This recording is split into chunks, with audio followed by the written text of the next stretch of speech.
En primer lugar, quiero agradecer a BRADET por haber tomado el desafío de invitarme a este congreso por segunda vez. Estoy muy orgulloso de estar aquí, muy agradecido a su presidente, Walter Lobato, que está allí en el fondo. Es para mí un gran honor estar nuevamente aquí y esta vez con traducción, así que no voy a poder decir nada raro porque todo se va a entender mucho mejor que el año pasado. También voy a contar una pequeña anécdota que tiene que ver con este salón colmado que hoy tenemos aquí. Yo tengo un gran amigo, profesor universitario en Estados Unidos, cuya especialidad es el impuesto al valor agregado. Ustedes saben que Estados Unidos nunca tuvo ni nunca tendrá impuesto al valor agregado, con lo cual sus presentaciones normalmente son con muy poca gente, porque a nadie le interesa el IVA en Estados Unidos. Bueno, una vez, y esto es absolutamente cierto, fue a dar una charla a un salón de conferencias muy grande y cuando entra al salón de conferencias se encuentra con que había una sola persona. Entonces se encuentra ante la disyuntiva de qué hacer, si dar la conferencia o irse. En ese momento decide dar la conferencia, da la conferencia con este señor sentado en la primera fila, muy interesado a tal punto que durante su presentación le hace varias preguntas muy inteligentes que daban razón de que conocía muy bien el tema. Termina su conferencia, junta todos sus papeles y toma el camino del medio para irse hasta que este señor lo para y le dice, ¿a dónde va? Y dice, me voy, ya he terminado la conferencia. No, tiene que quedarse porque yo soy el próximo expositor. Así que acá no va a pasar.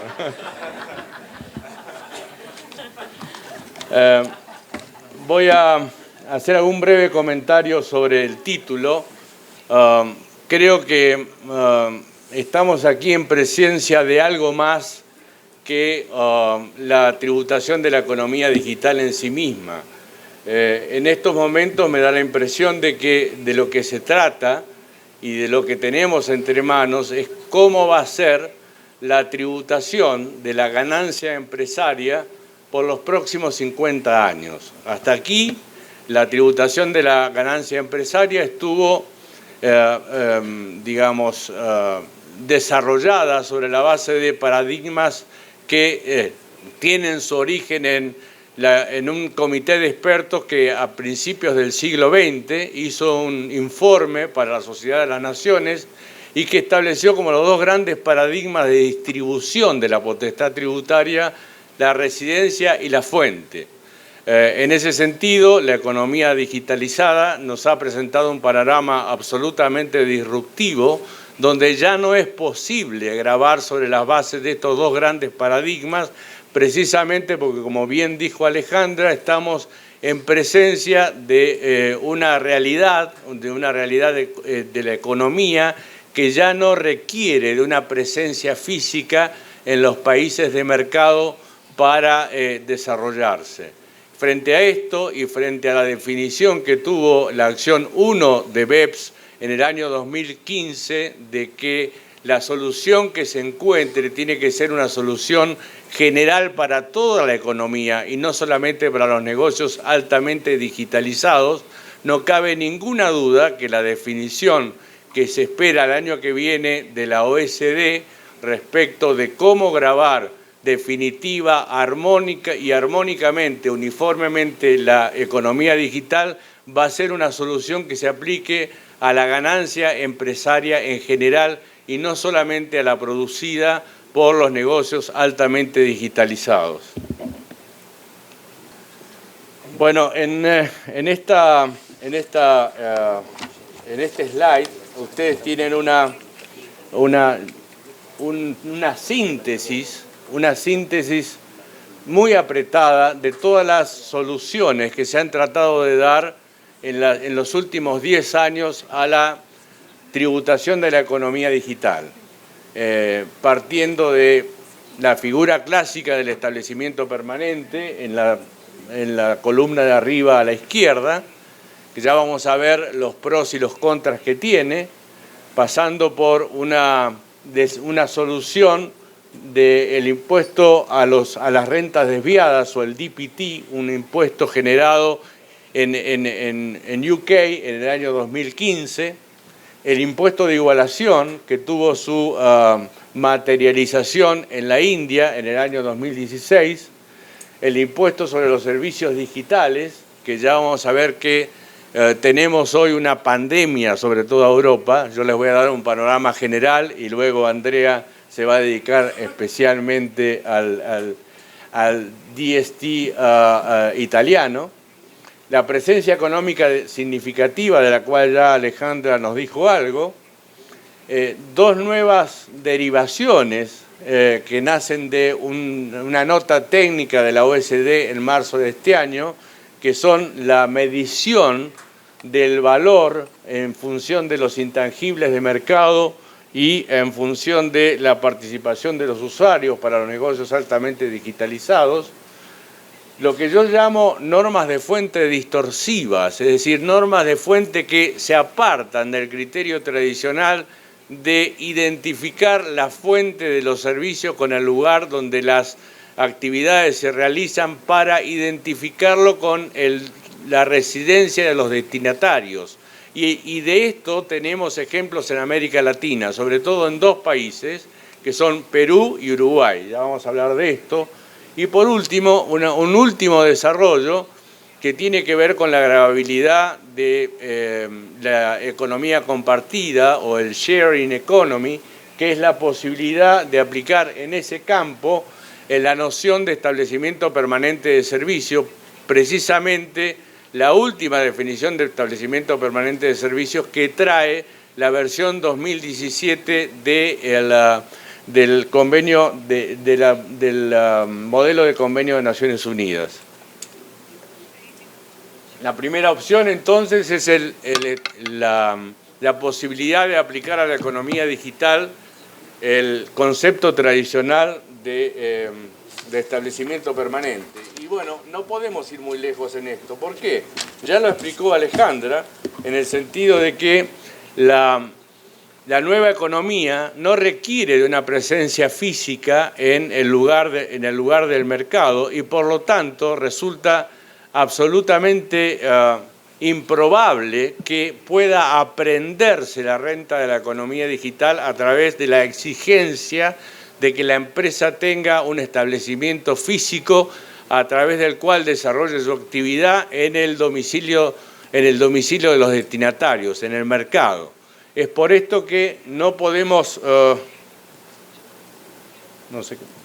Bueno, mientras lo cargan de nuevo, entonces seguimos hablando del tema del concepto tradicional de establecimiento permanente. Les decía que no nos sirve para aprender la renta proveniente de la economía digitalizada, precisamente porque no requiere de una presencia física en el lugar de mercado. Y además, a través del proceso de BEPS y de la acción 7, este concepto se ha revitalizado, pero las adaptaciones que se le han hecho al concepto de establecimiento permanente en su versión tradicional no ayudan tampoco a ir más allá en la gravabilidad de la economía digitalizada. Son dos. Por un lado, la exigencia de que todas las actividades excluidas sean actividades preparatorias o complementarias. Y segundo, en materia de establecimiento permanente agente,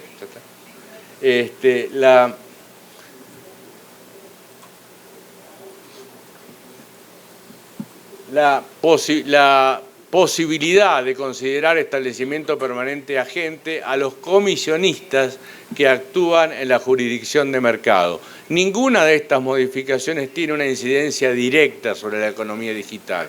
Además, sobre la base de las adhesiones que ya ha tenido el MLI, ya se sabe que no va a haber una gran adhesión a la acción 7 de BEPS, con lo cual estas nuevas modificaciones al establecimiento permanente no van a tener una significativa importancia en lo que son la adaptación de los convenios bilaterales. La segunda opción, que estaba en el primer cuadrito que les mostré es la opción que tiene que ver con el DPT que nació en Inglaterra en el año 2015. Este es un impuesto bastante raro. Primero es un impuesto especial, fuera del sistema del impuesto a la renta. Se grava con una tasa del 25%. ¿Qué se grava? Bueno, es un hecho imponible abierto. En realidad lo que se gravan son todas aquellas estructuras que tiendan a, digamos, bypassear artificialmente un establecimiento permanente o que atribuyan a una subsidiaria en la jurisdicción una porción de renta menor que la que hubiera correspondido de aplicar las normas de precios de transferencia. Entonces, en realidad, este impuesto, más que obtener una recaudación en sí mismo, le ha servido a la autoridad tributaria inglesa para forzar ajustes de precios de transferencia en el impuesto a la renta. Hubo algunas otras experiencias. Australia tiene un impuesto similar a una tasa del 40%. Hubo un proyecto en Nueva Zelanda que nunca fue sancionado. Francia tuvo su DPT en el año 2016, pero inmediatamente después fue declarado inconstitucional por el Tribunal Constitucional, teniendo en cuenta que la definición del hecho imponible, la definición de la tasa y la forma de aplicación del impuesto son elementos que debían haber estado contemplados en la ley de acuerdo con la aplicación del principio de legalidad o reserva de raigambre constitucional. No tenemos ningún ejemplo de aplicación de este impuesto en América Latina.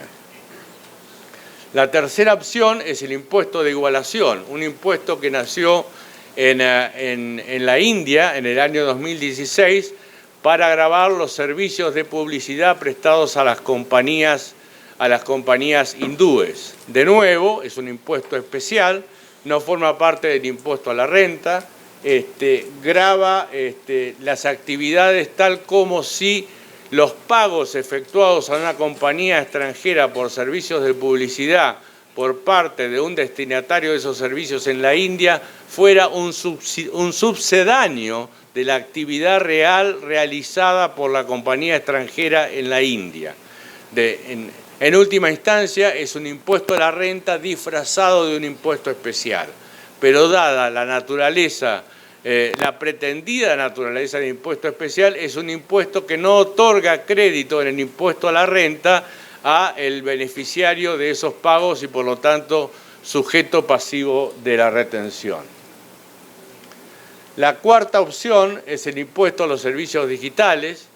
En marzo del 2018, la Comisión Europea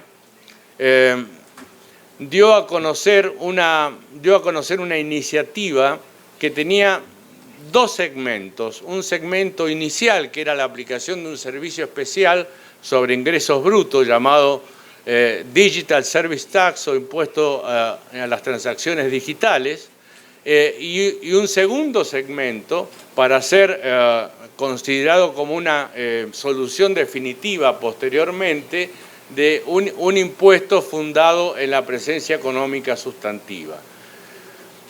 ¿Qué pasó? Durante el año 2019, esta iniciativa no logró la unanimidad necesaria en el Parlamento Europeo para pasar como una norma comunitaria. Pero al mismo tiempo que pasó esto, las iniciativas del impuesto digital unilaterales en toda Europa se expandió como una pandemia. Ya nos va a hablar Andrea del caso de Italia, además de Italia, que fue aprobado en el 2018. No sé si las normas complementarias, Andrea, ya se han emitido este año, todavía no. En España, que tenemos una propuesta que todavía no ha sido sancionada. Oh, ahí está.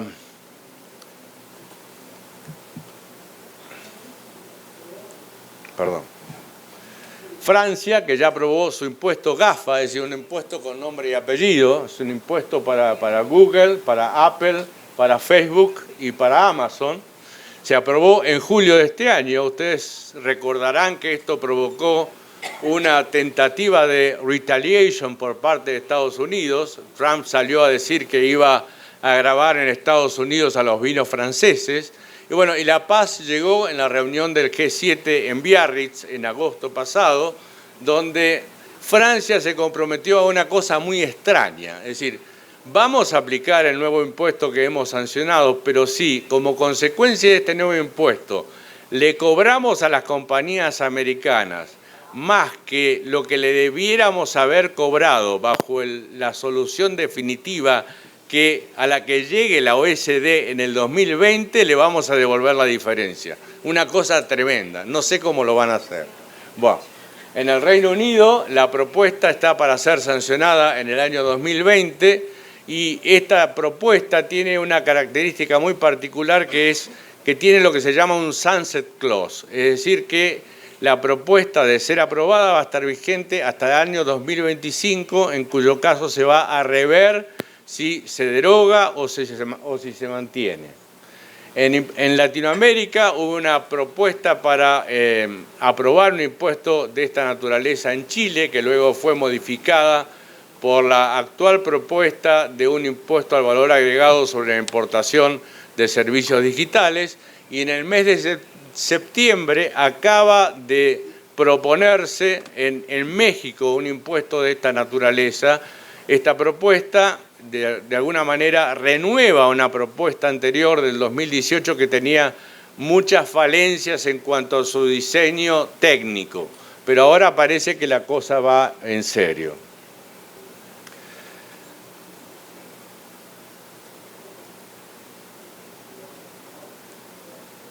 Perdón, esto me manda para atrás.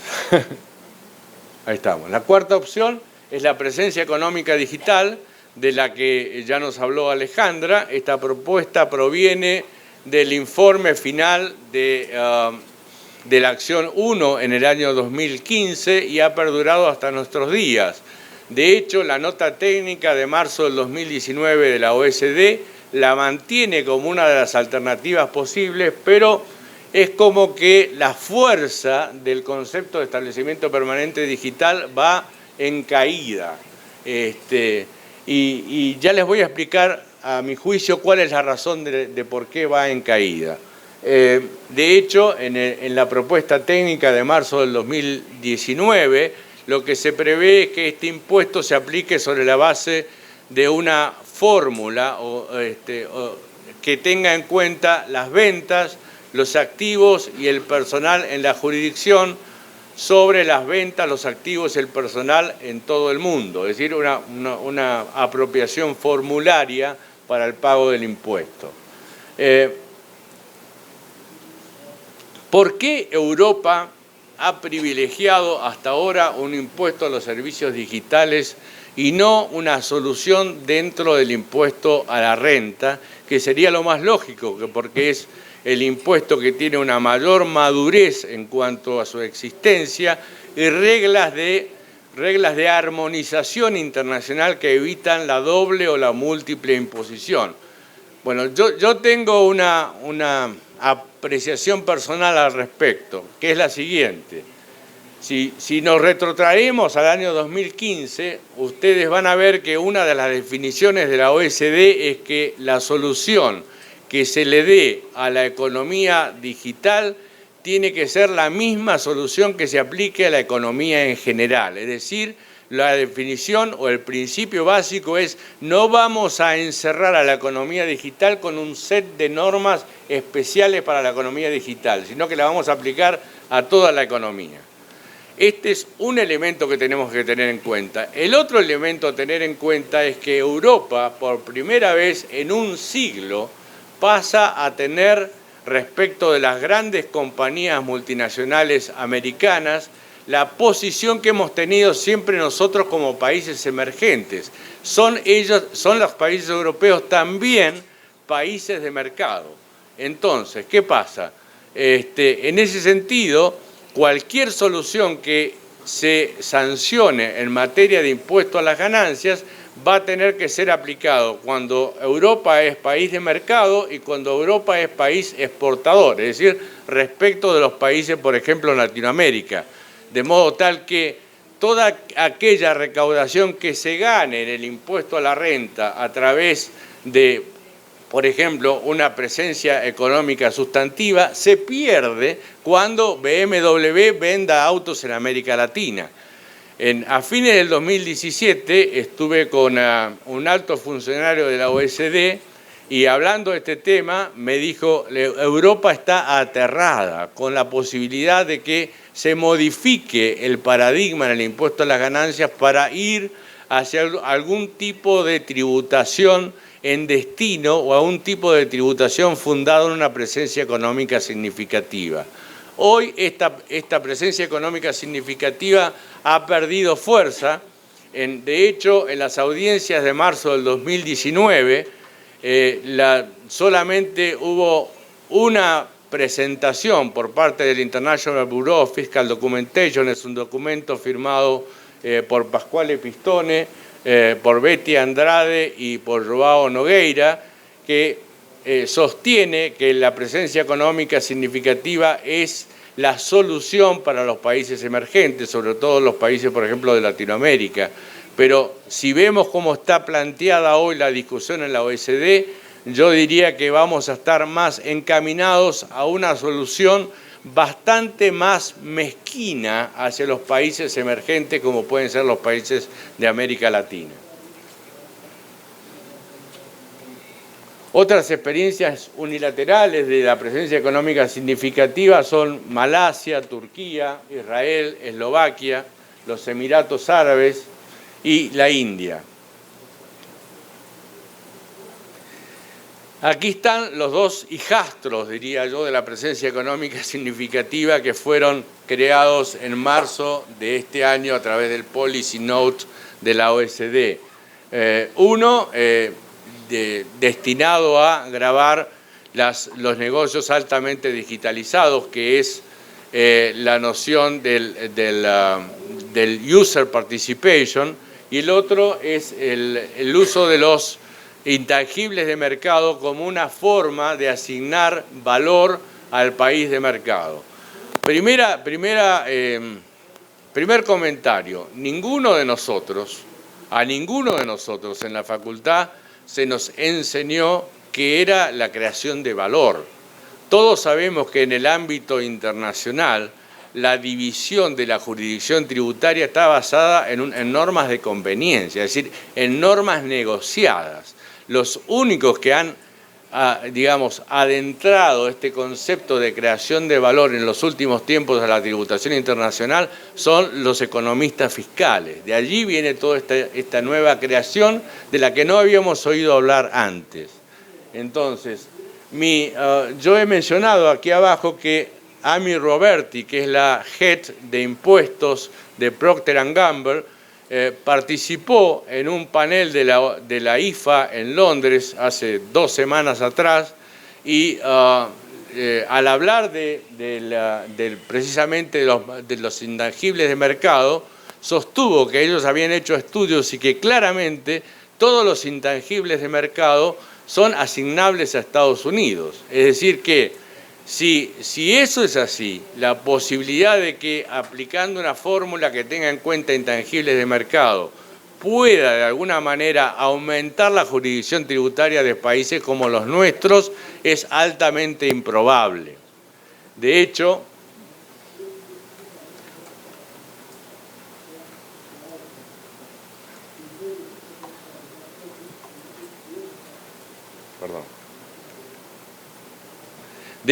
hay una entrevista que concedió Pascal Senaman, que es el número 1 del área tributaria de la OECD en Londres, donde prácticamente le dice a los países centrales, y no precisamente a nosotros, muchachos, cálmense, no va a haber grandes cambios, no va a haber ganadores y perdedores. Lo que está diciendo es que, en definitiva, la solución que se llegue en el año 2020 va a dejar las cosas más o menos como están. Tenemos que esperar, en este mes de octubre, la OECD va a emitir un documento en el cual va a decir ya con mayor concreción hacia dónde van, pero podemos decir con una alta probabilidad que hacia dónde van será mirar la creación de valor sobre la base del user participation o sobre la base de intangibles de mercado o una combinación de los dos. Pero la posibilidad de esperar digamos, una presencia económica significativa o una modificación sustancial de la atribución de renta empresaria a los países de mercado, yo diría es altamente improbable.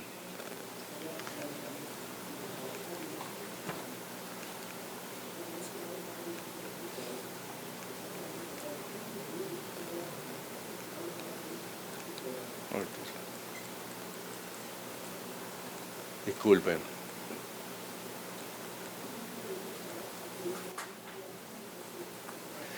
Las normas de fuente distorsiva, ¿de qué se trata? Esto, bueno, se los adelanté, no requiere mucha más explicación y no me voy a extender para no irme demasiado con el tiempo, pero son normas de fuente aplicadas sobre todo en Perú, en una época pre-BEPS, y en Uruguay, en una época post-BEPS, en los dos lados vigentes, que lo que hacen es identificar la fuente con el lugar de mercado, de forma tal que en todo lo que son servicios digitales son grabados en Perú o en Uruguay en la medida que el destinatario de los servicios esté en Perú o en Uruguay respectivamente. En lo que hace a la economía participativa, Uruguay lo que distingue según las dos partes de la operación subyacente estén en el Uruguay, en cuyo caso el impuesto se grava sobre el 100% de la base imponible, o que uno solo esté en Uruguay. Por ejemplo, en el caso de Booking o de Airbnb, como se trate de reserva de plazas fuera del Uruguay, en cuyo caso el impuesto se aplica sobre el 50% de la base imponible.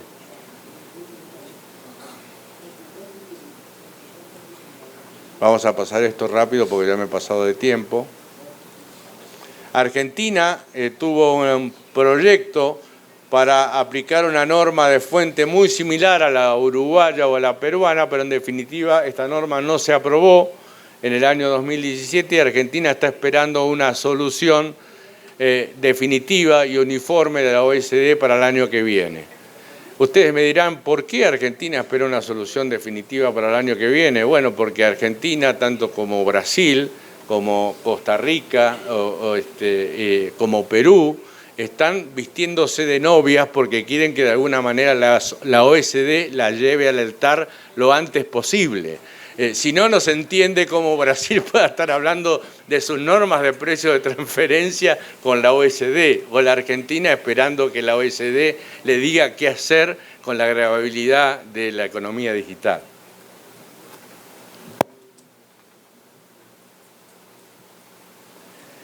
Una última opción es esta. En lo que hace la economía participativa o a la economía, o lo que se llama el sharing economy, algunos países como la Argentina han descubierto últimamente que en la última versión del modelo de las Naciones Unidas, en el artículo 5, cuando se refiere al establecimiento permanente de servicios, se ha eliminado una frase muy trascendente. Es la que está en negrita en el primer texto, que ustedes ven que no figura en el último texto. Antes, para que existiera un establecimiento permanente de servicios, se requería que esos servicios fueran prestados en relación a un mismo proyecto o a un proyecto conexo. Esa frase desapareció.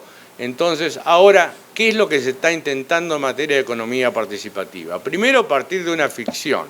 La ficción es atribuirle a la empresa digital la actividad subyacente. Por ejemplo, atribuirle a Uber la actividad de transporte que no es propia, sino que la ejerce un tercero, pero a través de una ficción jurídicamente atribuírsela. Y segundo, a través de la noción del establecimiento permanente de servicio, decir que Uber o Airbnb realizan actividad en el mercado sea a través de los hosts, sea a través de los drivers o de quien ejerza la actividad subyacente en el país. Hay mucho hilo para cortar en esto, pero simplemente se los menciono porque es una nueva idea que está dando vueltas y que está creciendo como una forma de incrementar la jurisdicción de los países de mercado. ¿Qué puede pasar? ¿Qué sigue? Bueno, esto es como responder la pregunta del $1.000.000, pero yo diría que una de dos cosas. Si el año que viene, en su documento definitivo, la OSD termina con una solución más o menos sensata que permita incrementar significativamente la porción de la renta mundial atribuible a los países del mercado, es muy posible que en América Latina los países ya miembros de la OSD, como son Chile, México y Colombia, y quienes quieren serlo, como Brasil, Argentina, Perú, inicien una ola de conformidad con esos principios. Ahora, si ustedes me preguntan a mí, yo creo que la posibilidad de que eso ocurra, es decir, de que vayamos en esa línea, es muy baja.